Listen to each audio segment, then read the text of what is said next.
Hello दोस्तों, कैसे हो आप सब? Now we will see the probability chapter in this section. हमने कल एक्सरसाइज 13.2 के कुछ क्वेश्चंस किए थे। Now we will continue with the questions given in NCERT notebook exercise 13.2 in this video also. Hope you like my video. Please मेरे channel को subscribe जरूर करो and press the like button on my every videos. So पहले मैं आपको revise करवा देती हूँ जो अब तक मैंने आपको एक्सप्लेन किया, conditional probability as well as independent events. Conditional probability किसे कहते हैं? जब हम किसी इवेंट ई की प्रोबेबिलिटी निकालते हैं एफ जब ऑलरेडी अकर हो जाता है, ठीक है, तो वो हम कंडीशनल प्रोबेबिलिटी कहते हैं। इसी तरह से इंडिपेंडेंट इवेंट्स कौन से होते हैं? जो दो इवेंट्स के प्रोबेबिलिटी का मल्टीपल आएगा, वो हमारे उन दोनों इवेंट्स के इंटरसेक्शन का प्रोबेबिलिटी आएगा। Okay, so see the first question. दो इंडिपेंडेंट इवेंट दिए हुए हैं। इंडिपेंडेंट इवेंट मीन्स मैंने आपको एक्सप्लेन किया, जो दो इवेंट है उनका जो इंटरसेक्शन की प्रोबेबिलिटी होगी वो हमारी क्या होगी? Probability of A into probability of B. ठीक है, तो अब हमें यहाँ पे निकालना है, दो इंडिपेंडेंट इवेंट्स दिया हुआ है, अलग अलग प्रोबेबिलिटी दी हुई है, हमें निकालना है probability of A and B. पहले हम इसको मैथमेटिकली डिनोट करेंगे। कैसे किया जाता है? एंड की जगह इंटरसेक्शन आ जाता है, और ए की जगह मैंने ए ही लिखा और बी के प्लेस में बी लिखा। ओके, ए इंटरसेक्शन बी की प्रोबेबिलिटी निकालनी है, तो इसके लिए मैंने आपको फॉर्मूला बताया। क्योंकि दोनों इंडिपेंडेंट इवेंट है तो हम क्या करेंगे, दोनों की प्रोबेबिलिटी को मल्टीप्लाई कर देंगे। That means our answer will B 0.18। Now second question में क्या है? P A and not B. ठीक है, पी ए एंड की जगह इंटरसेक्शन लिख दिया, नॉट बी की जगह बी कॉम्प्लीमेंट लिख दिया। अच्छा, अगर जो दो इंडिपेंडेंट इवेंट है, ए और बी इंडिपेंडेंट है, तो हम क्या कह सकते हैं? ए और बी कॉम्प्लीमेंट भी इंडिपेंडेंट होंगे, as well as A complement and B will be independent. Okay, so इस थ्योरम का यूज करके, ये थ्योरम आपकी एनसीईआरटी नोटबुक में दी हुई है। अगर आप कहेंगे, आप कमेंट सेक्शन में मेंशन करेंगे, तो मैं इसका प्रूफ आपको अगली वीडियो में एक्सप्लेन कर दूंगी। Okay, so see P A and B complement का क्या होगा? दोनों इंडिपेंडेंट इवेंट है, इसलिए इन दोनों की प्रोबेबिलिटी निकाल के हम मल्टीप्लाई कर सकते हैं। ओके, सो पी ए की वैल्यू तो हमारी 0.3 है। नाउ पी बी कॉम्प्लीमेंट की वैल्यू हमारी क्या हो जाएगी? सी, पी बी हमें दिया हुआ है 0.6। हमेशा प्रोबेबिलिटी 1 से कम और 0 से ज्यादा होती है, तो पी बी कॉम्प्लीमेंट की प्रोबेबिलिटी क्या होगी? 1 minus P probability of B. That means 1 minus 0.6, so probability of B complement हमारी हो जाएगी 0.4।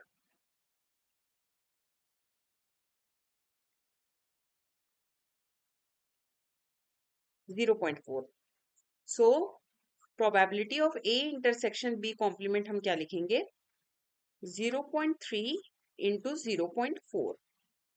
Now our probability will be 0.12। Okay, see the next part. इसका नेक्स्ट पार्ट है पी ए और B की निकालनी है, और की जगह पे हम यूनियन लगा देते हैं। So P probability of A union B निकालनी है। इसका फॉर्मूला है P A plus P B minus P A intersection B. Okay, so A की प्रोबेबिलिटी थी मेरी 0.3, बी की प्रोबेबिलिटी थी हमारी 0.6, एंड ए इंटरसेक्शन बी की प्रोबेबिलिटी है 0.18। So we will solve it. 0.9 minus 0.18, it will give you 0.72. Now next question, next part इसी में था, neither A nor B. This is very important. हमेशा क्या होता है बोर्ड एग्जाम में, neither वाले क्वेश्चन आ जाते हैं और हम मिस्टेक कर देते हैं। So please pay attention to this question. neither A nor B बोला है, तो A complement intersection B complement बोल रहे हैं। ओके, डी मॉर्गन लॉ से क्या हो जाएगा? ये A यूनियन B का complement. That means 1 minus probability of A union B हम कर देंगे। सो हमारा क्या आएगा? 1 माइनस 0.72। जब ये आप सॉल्व करोगे तो आपका आंसर आ जाएगा 0.18। Okay, so this is the probability for neither A nor B. Now see the next question, and this question is very very important for your board exams. एक डाइस है, उसको थ्रो किया 3 बार। हमको निकालना है कि क्या प्रोबेबिलिटी है कि कम से कम एक बार ऑड नंबर आए। दैट मीन्स इस तरह का, पहले 1 आ गया, बाद में कुछ भी आता रहे। ठीक है, एक बार तो ऑड आ गया, या तो ऐसा भी हो सकता है 2 बार ऑड आए और एक बार इवन आ जाए, और ऐसा भी हो सकता है कि 2 बार, तीनों बार ऑड आए। ठीक है, अगर एटलीस्ट वंस कहा गया है, तीनों डाइस पे भी ऑड नंबर आ सकता है, 2 डाइस पे भी ऑड आ सकता है, और एक डाइस पे भी ऑड आ सकता है। लेकिन कभी ऐसा नहीं होगा कि तीनों डाइस पे ऑड ना हो। ठीक है, मीन्स तीनों डाइस पे अगर इवन होगा तो वो कंडीशन सेटिस्फाई नहीं होगी। मीन्स ये वाले इवेंट्स हमको सारे माइनस कर देना है जिसमें तीनों ऑड, तीनों इवन हो। ठीक है, तो ये आप देख सकते हो, एक डाइस के उछालने से दूसरे डाइस पे फर्क नहीं पड़ रहा है, तो हम क्या करेंगे, एक डाइस के अकॉर्डिंग ऑड और इवन आने की प्रोबेबिलिटी निकाल लेंगे। ई हमने कहा getting odd number. Okay, F क्या कहा मैंने, getting even number. So odd number कौन कौन से पॉसिबल है एक डाई पे, 1, 3 एंड 5। और इवन नंबर क्या पॉसिबल है, 2, 4, 6। सो यहाँ पे प्रोबेबिलिटी ऑफ ई हमारी क्या हो जाएगी, 3 पॉसिबल हैं और टोटल आउटकम 6 हैं। इसी तरह से एफ के लिए क्या हो जाएगा, मेरे पास 3 आउटकम्स हैं और टोटल पॉसिबल 6 हैं। ठीक है, दोनों की प्रोबेबिलिटी सेम होगी। नाउ अगर एक बार ऑड आता है, एग्जैक्टली वन नंबर ऑड, ठीक है, तीनों डाइस में से, तो क्या हो सकता है, पहले डाइस पे मेरा ऑड आ गया तो 1/2 हो गया, बाकी दोनों डाइस पे क्या हो गया, इवन हो गया। ठीक है, तब और इस तरह से एक और कंडीशन क्या हो सकती है, पहले डाइस पे इवन आ गया, दूसरे डाइस पे ऑड आ गया और तीसरे पे भी इवन हुआ। इसी तरह से तीसरी कंडीशन क्या होगी, पहले दोनों डाइस पे इवन हुआ और दूसरे पे ऑड हुआ। जैसे इसमें होगा ई ई ओ ई ई एंड ओ ई ओ ई, ये तीनों कंडीशन के लिए मैंने प्रोबेबिलिटी लिख दी। सो ये आपकी क्या हो गई, 3/8। ओके, इसी तरह से एग्जैक्टली 2 ऑड आ जाए, एटलीस्ट 1 है ना, तो एग्जैक्टली 2 ऑड आ जाए। दैट मीन्स क्या हो सकता है, पहले 2 पे ऑड आ गया, दूसरे पे इवन आ गया, या फिर क्या हो जाए, पहले पे ऑड, दूसरे पे इवन, थर्ड पे ऑड। और क्या हो सकता है, पहले पे इवन, बाकी दोनों में ऑड। ये तीनों की प्रोबेबिलिटी निकाल के हम ऐड कर देंगे तो एग्जैक्टली 2 नंबर्स ऑड आएंगे।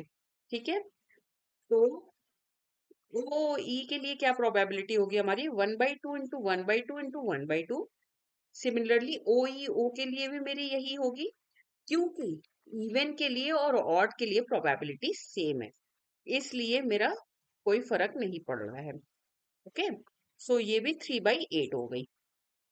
नाउ अगर तीनों पे ऑड हो, 3 ऑड नंबर्स, तो ऐसी कंडीशंस कौन कौन सी होंगी, पहले पे ऑड, दूसरे पे ऑड और तीसरे पे भी ऑड।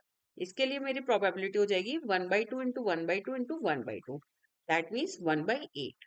सो ये तीनों को हम ऐड कर देंगे क्योंकि हमको एटलीस्ट 1 ऑड चाहिए। So probability of at least 1 odd equal to 3/8 plus 3/8 plus 1/8, that means 7/8. Okay, so this is the probability for getting at least 1 odd number. इसी क्वेश्चन में मैंने आपको एग्जैक्टली 1 नंबर ऑड के लिए भी बता दिया। अगर आपसे इसी क्वेश्चन में पूछ लिया जाता कि खाली एक ऑड नंबर होना चाहिए, बाकी दोनों इवन होना चाहिए, तो मेरी प्रोबेबिलिटी 3/8 होगी। आप खाली एक कंडीशन नहीं लिख सकते हो, क्योंकि 3 डाइस उछाल रहे हैं तो किसी भी डाइस में आ सकता है, तो मैं सारे outcomes, possible outcomes note down करूंगी। Now see the next question. Next question is rather easy from the previous 2 1। 2 balls draw किया गया विद रिप्लेसमेंट, ये ध्यान रखना, रिप्लेसमेंट किया या नहीं किया। अगर फिर से प्लेस किया तो क्वांटिटी सेम हो गई, पहले जितनी थी उतनी ही हो गई, ठीक है।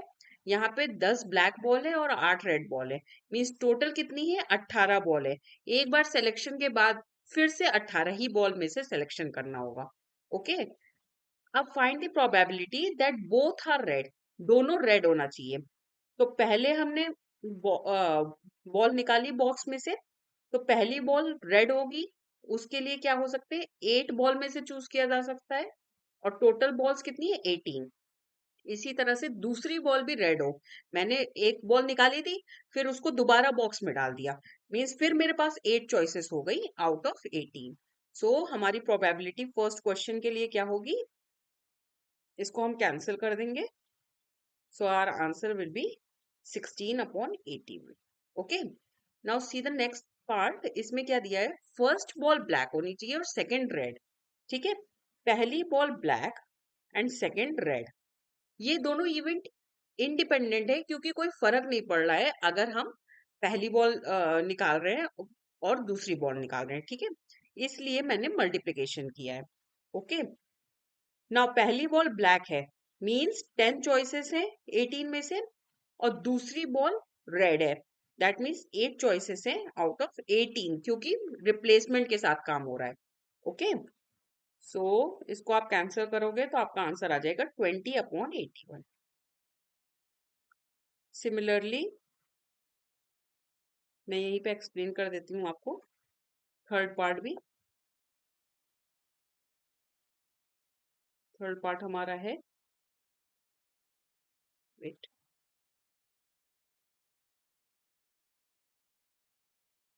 थर्ड पार्ट था one of them is black and other is red, कोई एक ब्लैक हो और कोई भी रेड हो, तो इसके लिए क्या होगा, मान लो पहली ब्लैक है और दूसरी रेड है, या ऐसा भी हो सकता है पहली रेड हो और दूसरी ब्लैक हो, तो इन दोनों की प्रोबेबिलिटी का सम होगा थर्ड पार्ट के लिए, क्योंकि इसमें मेंशन नहीं किया गया है कि पहली बॉल ब्लैक है कि दूसरी बॉल ब्लैक है। ओके, तो अगर पहली बॉल ब्लैक होगी तो हम चॉइस किस में से करेंगे, 10 में से, 18 आउट ऑफ 18 बॉल्स। फिर दूसरी बॉल रेड होगी तो 8 में से चॉइस होगी।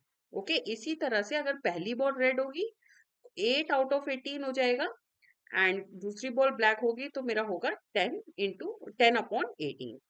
सो ये हो गया हमारा, जब आप कैंसिल करोगे, सो your answer will B 40/81। Okay, next question, ये भी बहुत इंपॉर्टेंट क्वेश्चन है, ये हमेशा हम लोग गलत कर देते हैं बस एक कंफ्यूजन की वजह से, सो प्लीज उस कंफ्यूजन को दूर करिएगा इस क्वेश्चन में। Probability of solving specific problem independently by A and B, A ने अगर प्रॉब्लम सॉल्व कर ली तो उसकी प्रोबेबिलिटी क्या है, 1/2। बी के प्रॉब्लम सॉल्व करने की प्रोबेबिलिटी है 1/3। दोनों ही प्रॉब्लम सॉल्व करने की कोशिश कर रहे हैं, फाइंड द प्रोबेबिलिटी, हमें प्रोबेबिलिटी निकालनी है कि प्रॉब्लम सॉल्व हो जाती है। अच्छा, अगर कोई एक भी बंदा सॉल्व कर लेगा प्रॉब्लम तो मतलब प्रॉब्लम सॉल्व हो जाएगी, दैट मीन्स क्या हो सकता है, मान लो ए ने सॉल्व की और बी नहीं सॉल्व कर पाया, ठीक है, या तो दूसरी कंडीशन क्या हो सकती है, ए नहीं सॉल्व कर पाया, बी ने सॉल्व की। तीसरी कंडीशन हो सकती है कि दोनों ने ही सॉल्व कर ली, ठीक है, इन तीनों का एडिशन आएगा प्रॉब्लम इज सॉल्व्ड के लिए। तो दोनों इंडिपेंडेंटली है, मैंने आपको पहले ही बताया था कि अगर ए और बी दो इंडिपेंडेंट इवेंट है, then A complement is independent with B. Similarly A is A is independent with B complement, ठीक है, तो ये दोनों इवेंट भी इंडिपेंडेंट हो गए, दैट मीन्स हम क्या कर सकते हैं, probability of A into probability of B complement plus probability of A complement into probability of B plus probability of A into probability of B, ये हम रख देंगे, ठीक है। अब मैंने प्रोबेबिलिटी ऑफ ए मालूम थी 1/2, so probability of A complement क्या हो जाएगी, 1 - 1/2, that means 1/2। Probability of B हमें दी हुई है 1/3, so probability of B complement हमारी होगी 1 - 1/3 which will give you 2/3। So ये सारी वैल्यूज हम इस इक्वेशन में पुट कर देंगे, हमारा आंसर आएगा 1/2 into 2/3 plus 1/2 into 1/3 plus 1/2 into 1/3. So 4/6 is the answer. Okay. Next part क्या है? Exactly one of them is solve. One, एक खाली एक ने प्रॉब्लम सॉल्व की, तो उसके लिए बस खाली हम ये दोनों को ऐड करेंगे. नेक्स्ट वाला पार्ट नहीं लेंगे, P A into P B नहीं लेंगे, क्योंकि इसमें हो जाएगा कि दोनों ने मिलके प्रॉब्लम सॉल्व की, मीन्स दोनों ने इंडिपेंडेंटली सॉल्व कर ली. ठीक है, ये डिफरेंस है इस क्वेश्चन में. कि अगर पूछा जाए प्रॉब्लम सॉल्व हो गई, तो प्रॉब्लम सॉल्व हो गई का क्या मतलब है? या तो दोनों ने सॉल्व कर ली हो या किसी एक ने सॉल्व कर ली हो, तब प्रॉब्लम सॉल्व हो जाएगी. लेकिन नेक्स्ट क्वेश्चन में क्या पूछा है? Exactly one of them solves the problem. खाली एक बंदे ने सॉल्व की प्रॉब्लम, तो हम इन दोनों को ऐड कर देंगे. ये हमने निकाला हुआ था. सो इन दोनों को ऐड करोगे आप, तो आपका आंसर आ जाएगा 3/6. That means 1/. Okay. Next question है. नेक्स्ट क्वेश्चन हम वेन डायग्राम से करेंगे. एक हॉस्टल है जिसमें 60% स्टूडेंट तो हिंदी न्यूज़पेपर पढ़ते हैं, 40% इंग्लिश पढ़ते हैं और 20% रीड करते हैं दोनों पेपर. ये हिंदी का हमने कॉलम बना दिया, ये इंग्लिश का कॉलम बता दिया. ठीक है. हिंदी पढ़ने वाले कितने हैं? 60%. ओके. और इंग्लिश पढ़ने वाले हैं आपके 40%. दोनों पढ़ने वाले हैं 20%. हमें फाइंड करना है, एक स्टूडेंट सेलेक्ट किया गया रैंडमली. हमें प्रोबेबिलिटी फाइंड करनी है कि जो वो लड़की को सेलेक्ट किया गया वो ना तो हिंदी न्यूज़पेपर पढ़ती है और ना इंग्लिश न्यूज़पेपर पढ़ती है. ठीक है. तो उसके लिए क्या होगा? H complement intersection E complement. तो ये डी मॉर्गन लॉ से क्या हो जाएगा? एच यूनियन ई का कॉम्प्लीमेंट. सो 1 - पी एच यूनियन ई हो जाएगा ये. ओके. सो एच यूनियन ई की प्रोबेबिलिटी हम कैसे निकालेंगे? P H plus PE minus P H intersection E. H की प्रोबेबिलिटी थी 60%, दिया हुआ था कि 60% बच्चे तो हिंदी न्यूज़पेपर पढ़ते हैं, तो प्रोबेबिलिटी क्या हो जाएगी? 60/100. ई की प्रोबेबिलिटी हो जाएगी 40/100. एंड दोनों के इंटरसेक्शन की प्रोबेबिलिटी थी 20/100. सो हमारा आंसर हो जाएगा 80/100. ओके. ये तो हो गई हमारी पी एच यूनियन ई की वैल्यू.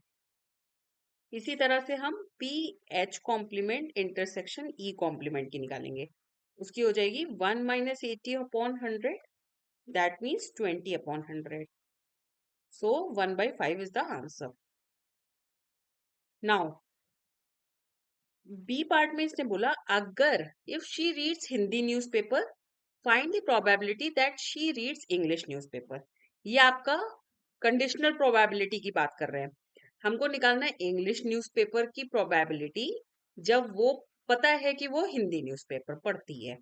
ठीक है. तो इसके लिए आप क्या करोगे? ई intersection H sorry divided by P of H. तो ई इंटरसेक्शन एच क्या होगा आपका? 20. 20/100 डिवाइडेड बाय 60/100. That means 1/3. इसी तरह से नेक्स्ट पार्ट में इन्होंने बोला है, if she reads English newspaper find the probability that she reads English Hindi newspaper. Okay. So हमको निकालना है हिंदी न्यूज़पेपर की प्रोबेबिलिटी क्या है जब पता है कि वो इंग्लिश न्यूज़पेपर पढ़ती है. E intersection H divided by P E. ये डिफरेंस है डिनोमिनेटर का. ओके. सो यहाँ हो जाएगा 20/100 डिवाइडेड बाय 40/100. सो इसका आंसर होगा 1/2. Now next last question of this video. दो इवेंट है P A and P B. A intersection B हमें गिवन है. हमें फाइंड करना है not A and not B. That means neither A nor B वाला चीज है. A complement intersection B complement. So ये आपका हो जाएगा ए यूनियन बी का complement. Okay. Probability of A union B का कॉम्प्लीमेंट. इसके लिए आपको क्या करना पड़ेगा? 1 - P A union B. A union B की प्रोबेबिलिटी आपकी क्या होगी? P A plus P B minus P A intersection B. So आप सारी वैल्यू पुट कर दोगे 1/4 plus 1/2 minus 1/8. So your answer will be 5/8 for P A union B. और A union B का कॉम्प्लीमेंट आपका क्या आ जाएगा 3/8. Okay. So that's all about today. We will deal with exercise 13.3 in which Bayes theorem will be explained to you. So thank you so much. Bye bye.